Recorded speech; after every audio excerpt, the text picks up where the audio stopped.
quanto do desenvolvimento que o Renato está fazendo na Bahia é muito interessante para vocês se motivarem, copiarem mesmo, que é para copiar, e fazer o de vocês. Então, vamos começar, né, Renato? Depois você acorda eles de novo. Tá bom, eu vou acordar de novo depois, né? Então, só um pouco de um contexto. João Pessoa é a terceira cidade mais antiga do Brasil, apesar de pouca gente saber disso. Esse ano ela vai completar 428 anos. Mas apesar de ser bem antiga, ela ainda tem grandes áreas verdes e é conhecida como uma cidade verde. Então, quando o Mário vinha fazendo a mobilização dos municípios para fazer os planos, a gente, na época, tinha uma gestão que era uma professora, que era a secretária do Meio Ambiente, que era especialista em planejamento urbano, e ela fez, não, a gente vai fazer porque a cidade realmente vai ter uma qualidade de vida excelente, então a gente não quer perder isso. Então é só uma foto, pode passar. Então, como que a gente fez? O manual que o Armin falou do Ministério, ele é bem detalhado. Eu vou contar aqui rapidamente para vocês verem que não é algo impossível, pelo contrário, é super fácil. A gente demorou 3 meses para fazer, porque a gente tinha uma pressa da SOS Mata Atlântica, do Mário, em lançar o primeiro município feito para que os outros pudessem se basear e realmente copiar e ter coragem de fazer. Então, o que a gente fez? A gente começou com pesquisa bibliográfica, tudo que já tinha produzido dentro da secretaria, pegou uma imagem de satélite do QuickBudget, que é uma facilidade, que é um detalhe da elaboração dos planos, que alguns municípios não têm algumas imagens, não tem toda essa cartografia e é uma exigência da própria lei. Então a gente pegou essa imagem e o que a gente fez? Éramos uma equipe de 5 pessoas. Dentro dessas pessoas era uma técnica de geoprocessamento, 3 geógrafos contando com a secretária, eu que sou turismóloga e tinha um biólogo, éramos 6 na verdade. Então a gente se trancou realmente dentro de uma sala, a gente disse, não, isso aqui vai ser a prioridade agora, porque a secretaria, eu vou mostrar daqui a pouco como ela era antes do plano e como ela ficou depois do plano. E a professora na época tinha essa visão de que ela tinha assumido a secretaria 2 ou 3 meses antes e sentia tudo muito fragmentado. Então ela disse, não, vamos priorizar. Então a gente se trancou na sala dela, que é uma sala um pouco maior, é uma secretaria bem pequena, comparada com as demais. Uma estrutura muito ruim, assim, em termos físicos, mas a gente supera. E aí a gente se trancou numa sala, essas 6 pessoas, pegou a imagem de satélite e passou 2 semanas marcando tudo nessa imagem. Então eu vou mostrar como é que ela ficou, colocando todas as áreas degradadas, todas as áreas verdes. E depois indo atrás dos bancos de dados para saber o que era aquela área, se ela era degradada, qual o grau de degradação, se ela era conservada, qual o grau de conservação. E foi fazendo essa classificação um tempão trancados nessa sala. E a gente tinha o prazo e, não vai dar tempo, vai. Então a gente parou realmente tudo, essas 6 pessoas que faziam, eu vou contar o que elas faziam antes, para poder se focar nisso. Então isso vai ser necessário para poder dar andamento. Depois da 1, essa a gente tem que plantar logo.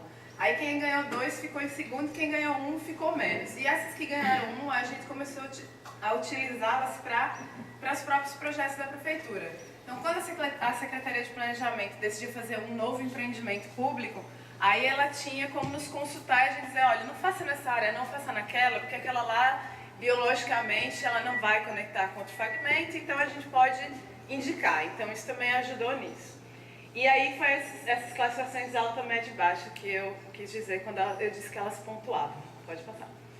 Depois que a gente fez isso, a gente foi para campo para validar os dados, né, de áreas, que algumas coisas a gente tinha já em arquivo e tínhamos técnicos, principalmente o pessoal da fiscalização que anda muito, então contribuiu também no final, olha, não, essa área não é legal. A gente fez uma classificação assim, a área de tabuleiro está muito degradada e tal, e algumas que a gente não tinha todas as respostas, a gente foi a campo olhar e fez um grande relatório que está se tornando um livro que a gente vai lançar o mês que vem, estamos super ansiosos, isso vai ficar bem legal, contando todo o processo e com a parte técnica mesmo, descrição de fauna, flora, relevo, toda essa parte. Pode ir.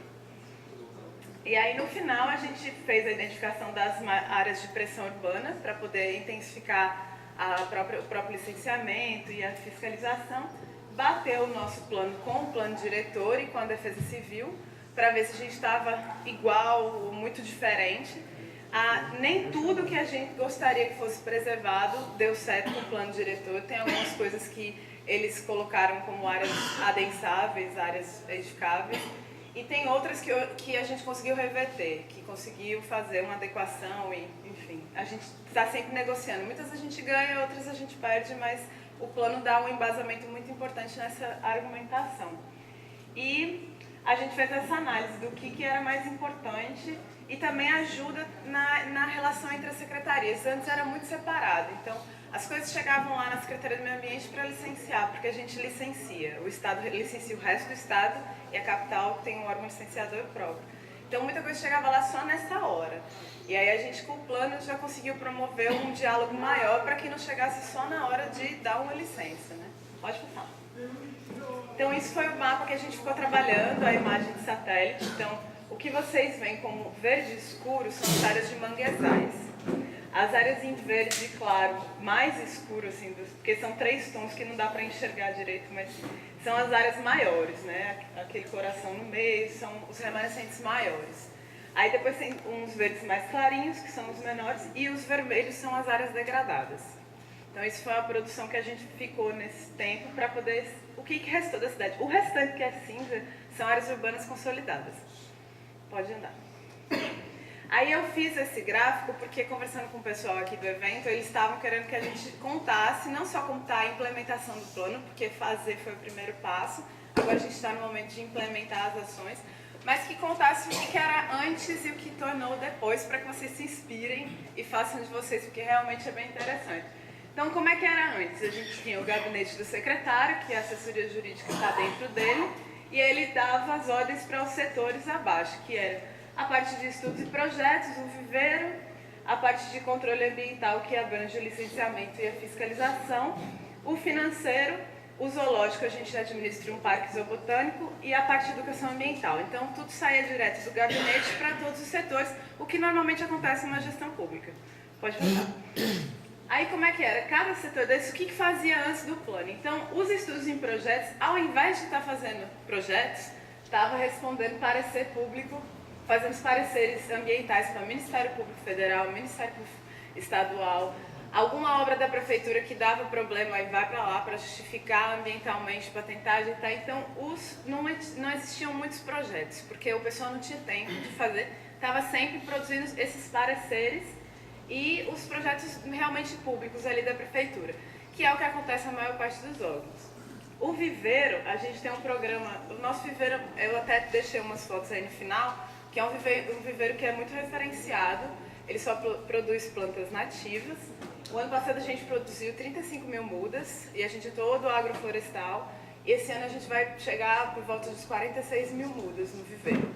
A gente só não tem tanta gente para plantar, mas muda tem bastante. Então a gente criou esse programa chamado João Pessoa Verde para o Mundo, que era o programa de plantio.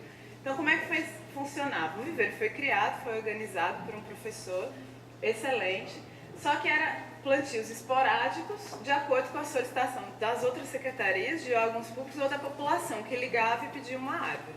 Ou as outras secretarias estavam fazendo um conjunto habitacional e a gente colocava as árvores. Ou a gente tinha alguma reclamação e aí plantava. Então era uma coisa resposta à demanda, né? E a gente tinha uma tenda verde que circulava pela cidade, geralmente quando era evento. Semana do Meio Ambiente, Semana da Árvore, ou eventos de alguma outra secretaria que convidava a tenda para ir, que eu também vou mostrar uma foto dessa tenda. Então ela era também bastante esporádica. A fiscalização fazia o quê? Atendia denúncia pelo telefone. Tem um 0800, o pessoal ligava, lá em João Pessoa criou-se a cultura da poluição sonora, que foi uma campanha da própria gestão municipal contra o barulho. E aí, a maior parte das denúncias era de poluição sonora. Então, a fiscalização ficava lá, quando ligava, via quem ligava mais e ia atrás. Então, ela atuava respondendo às demandas do mesmo jeito. Pode passar. O licenciamento fazia a parte de compensação ambiental e de taxas, direcionava os recursos para um fundo que é administrado por nós também, que é o Fundo Municipal de Meio Ambiente. Esse fundo, ele usava o dinheiro basicamente para algumas licitações, ele não desenvolvia projetos em si, era usado para algumas licitações. O parque fazia o atendimento normal à população e já está ainda passando por uma reforma. E a parte de educação ambiental, que nem tinha esse nome, era outro nome, a gente tinha acabado de implementar a permacultura, que era uma coisa que todo mundo chamava a gente de louco, mas a gente achava que era muito mais aplicável do que o que se fazia antes, que era palestras e dias comemorativos. Então, a gente ia acabar de colocar a permacultura e começou a dar as oficinas e palestras dentro do centro e começou a adequar o centro. Tem uma foto dele também, pode passar. Aí o que aconteceu depois do plano? O plano foi lançado, a gente passou 3 meses trabalhando nele, uma equipe de 6 pessoas, então não é a secretaria toda, mas a gente fez um lançamento, todos os funcionários foram, o pessoal do escritório, o pessoal de plantio acaba não indo, de plantio de viveiro, mas foram. E aí o que aconteceu? Ao invés de as decisões saírem do secretário para os setores, as decisões saem do secretário baseada no plano e daí para os setores. Então o que acontece? Hoje em dia, a diretoria de projetos quer elaborar um projeto, ela vai no plano, olha as áreas mapeadas e pensa num projeto que seja mais necessário. Porque no final do plano, você coloca as diretrizes prioritárias do seu município. E a gente fez uma tabelinha com as diretrizes. O que a gente ia fazer para conservar, o que a gente ia fazer para recuperar, o que a gente ia fazer para reserva legal, para manancial, tem essas diretrizes. Então a gente, agora, o secretário olha o plano, vê o que são as diretrizes prioritárias e aí destina aos setores, quaisquer que sejam, todos eles. Então, o que aconteceu? Enquanto a fiscalização fiscalizava, quando havia uma ligação, a fiscalização hoje ela estudou o plano da Mata Atlântica para saber o que ela tem que fiscalizar fora atender telefone. Ela continua atendendo as demandas da população, mas agora ela tem fiscalização regular nas áreas que o plano disse que são prioritárias. A mesma coisa aconteceu com o licenciamento. O licenciamento direcionava toda a parte de arrecadação para o fundo. Agora, ele, além de direcionar, ele faz a compensação já negociando para o cara reflorestar. Ele não precisa vir dinheiro para a secretaria e a secretaria fazer isso. Não, a gente já tem a área para indicar, já diz como ele tem que fazer. Então, fica um processo que integrou a gestão dentro de um único documento, que é o Plano da Mata Atlântica. Então, o mais legal do plano não é nem ele enquanto teoria ou enquanto tudo isso que a gente está conversando assim, mas é como as pessoas se sentem parte de um mesmo pensamento. Porque é isso que aconteceu, a gente virou todo mundo parte de um pensamento só, que é proteção da Mata Atlântica, que é a conservação, é a parte de recuperação. Só que existe uma referência única, então eu não preciso perguntar, vem da cabeça do secretário que veio de fora e viu uma ideia, ele olha a ideia e vê se encaixa no plano para não fugir do plano. Então o plano ele tem uma revisão prevista, no nosso caso a gente previu para 4 anos, mas ele integra as pessoas. E a equipe, ao perceber que existe um pensamento único, se motivou muito mais. Então tudo hoje trabalha mais sincronizado. Então vou passar e vou contar o que cada setor hoje faz. Então os estudos e projetos que só respondia parecer, a gente criou uma lei municipal. Primeiro foi criada a divisão de áreas protegidas que não existia, porque só existia o Parque Zoobotânico e existiam umas áreas assim, caducadas, só com decretos e tal. Então criou-se uma divisão específica para poder pensar as novas áreas de conservação, tanto parques quanto as unidades. E aí a gente criou uma lei específica para o município, que copiou as unidades de conservações aplicadas do SNUC e criou parques municipais aplicáveis para a cidade, tipo parque linear, a gente criou o parque de requalificação ambiental para as EIs, que é uma coisa bem específica, e a gente criou uma lei municipal que foi sancionada em junho do ano passado. Então essa área foi desenvolvida, que foi essa lei Sistema Municipal de Áreas Protegidas que está já em vigor. E aí o que ela faz hoje? Ela pegou todos os parques existentes e está requalificando eles para eles caberem tudo numa mesma lei municipal. E a lei também fala sobre a questão da gestão financeira, da gestão de pessoas dessas áreas. E aí a gente começou a fazer os projetos, essa divisão, de acordo com o diagnóstico. Então, aquela coisa que eu falei, olhamos o mapa, o diagnóstico, as prioridades, e aí a gente pensa qual projeto a gente vai fazer. E não mais aquele que deu na telha ou que não dava tempo de fazer, porque a gente estava respondendo o Ministério Público, basicamente. O viveiro. A gente começou a fazer a organização legal e física dele para cadastrá-lo no Renascem.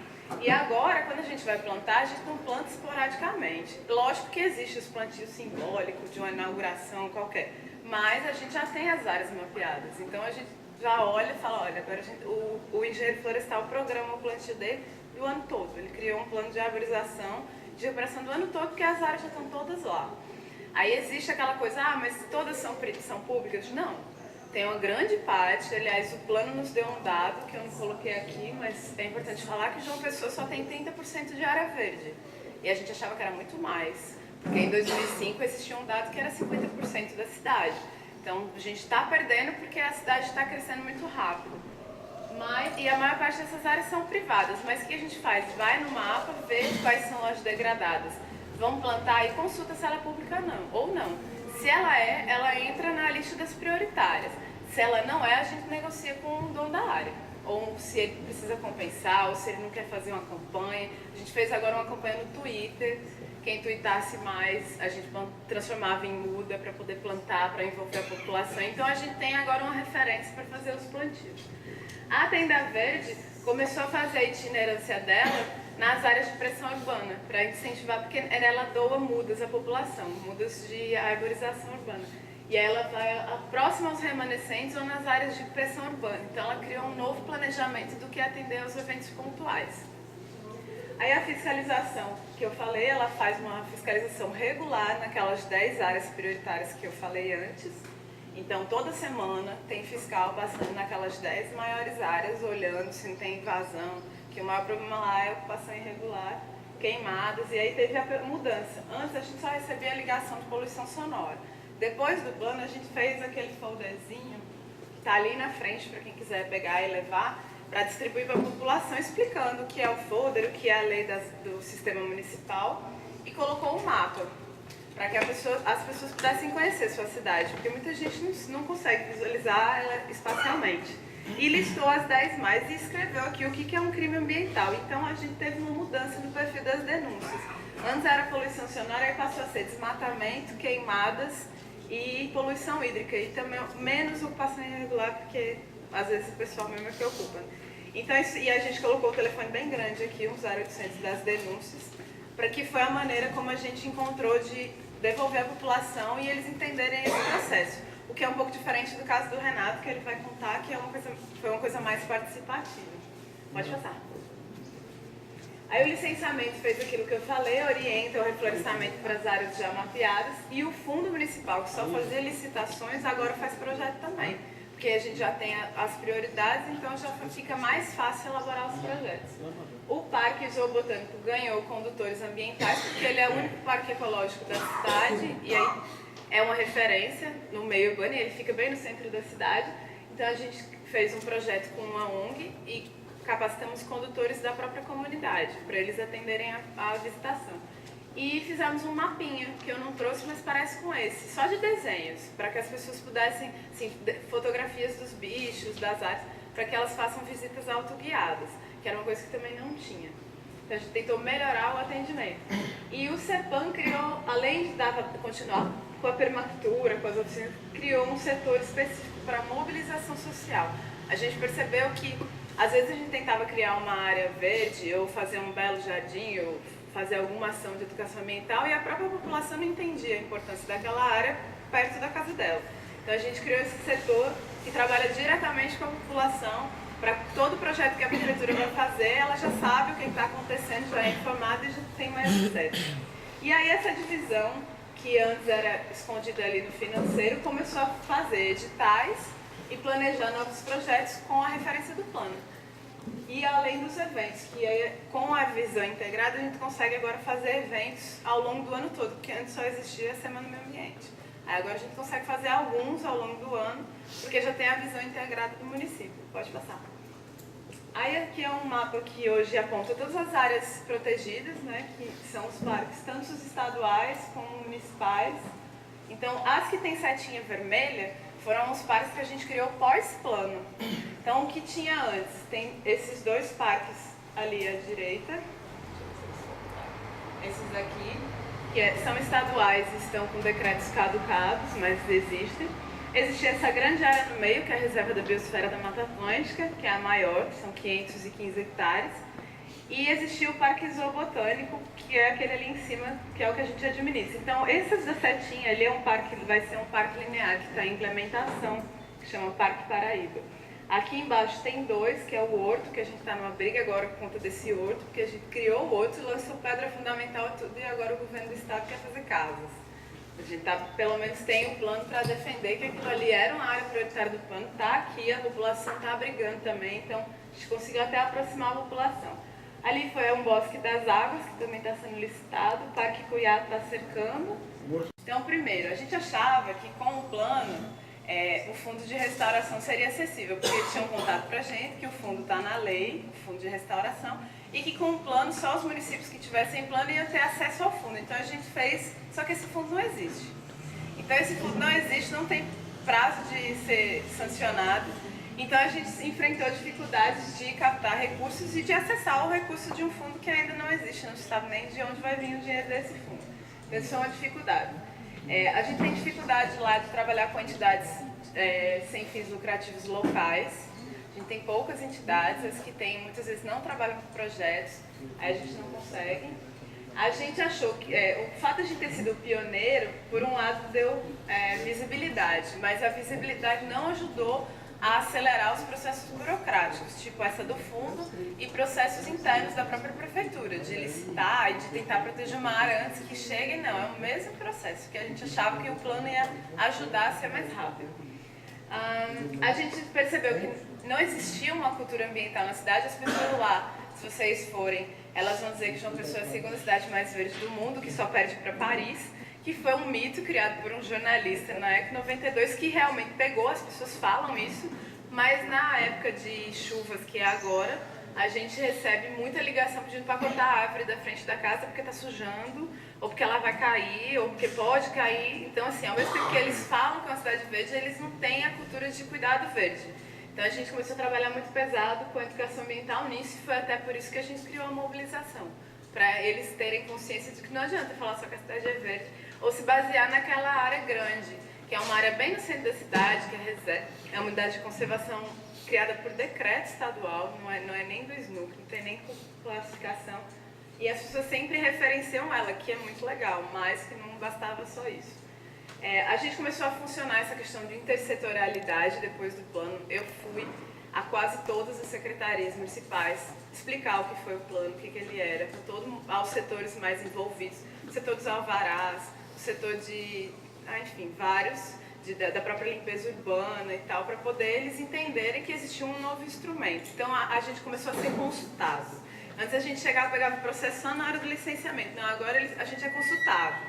Então essa intersetorialidade começou a funcionar. E assim, a gente é uma secretaria de baixo orçamento, como todas de meio ambiente, então nem sempre a gente consegue ter tanta perna, mas pode fazer. E aí o que a gente as soluções, né, que a gente encontrou? Então o plano, ele é de fato um instrumento norteador e integrador das políticas de João Pessoa, então tudo parte dele, e isso é muito legal, isso facilita a gestão. Você não tem para quem inventar, porque já está tudo mapeado lá, então tudo que você inventa está relacionado. Então facilita a sua gestão, você tem muito menos trabalho do que sem ter algum referencial. A motivação interna, como eu falei, esses setores conversam muito mais, trabalham muito juntos, que era uma coisa que não existia, era bastante separado. O sistema municipal é uma lei importante que a gente conseguiu, isso é bem legal. Essas duas leis, o sistema e o plano, eles estão fortalecendo o Código Municipal. A gente tem um Código Municipal que agora vai ser o que vai salvar a gente do novo Código Florestal, e ele está precisando de uma revisão. Então, com esses dois instrumentos, a gente conseguiu voltar à revisão do código para conseguir terminar. A mobilização nas outras secretarias, porque a gente ganhou bastante visibilidade, aí todo mundo agora sabe, fala de João Pessoa, e as outras secretarias criaram um respeito maior, e isso também foi bom. E a mobilização das áreas verdes, que a gente também faz essa parte próxima às áreas verdes, de mobilizar a população. Pode passar. Aí eu deixei as fotos que eu falei, então esse é o nosso viveiro, que é de plantas nativas. A gente, além da produção de mudas, tanto para arborização quanto para as áreas degradadas, as maiores são de arborização e as menorzinhas são de arborização. A gente tem um projeto de meliponicultura, que é a criação de abelhas uruçu, que é uma abelha nativa. Então a gente dá capacitações a agricultores e pequenos proprietários ou proprietários de terras com áreas verdes, para que eles não se matem, porque eles criam uma abelha que dá um mel super valioso, que custa muito mais caro. E tem funcionado bem esse projeto, que tinha começado em 2007, 2008, e agora está super bem. Todo mundo conhece, quer, e o mel é muito bom. Então isso também fica lá no viveiro. Pode passar. Essa é a tenda que eu falei, ela faz a itinerância, ela é verde, diferente, aí leva uma maquetezinha de bambu, onde eles explicam exatamente como ele se produz uma muda nativa, sem usar nenhum tipo de agrotóxico, e distribui as mudas também. E leva uma caixa de abelhas que a gente colocou um vidrinho para as pessoas olharem ela lá dentro e poder ter mais afeição e querer criar a abelha. E o CEPAM, que é a permacultura como política pública, até onde a gente tem conhecimento, é o único município que tem a permacultura como política pública. E a gente fez um curso de capacitação, criou todo um espaço, que é esse espaço, foi readaptado, hoje a gente tem horta mandala de soja medicinais, tem oficinas de sabão ecológico, a gente tem atividades para todas as pétalas da flor da permacultura, que é geração de renda, economia, finanças. Aí a gente oferece lá gratuitamente, ele fica dentro do zoológico, esse espaço. Pode voltar. É isso. Obrigada, qualquer dúvida.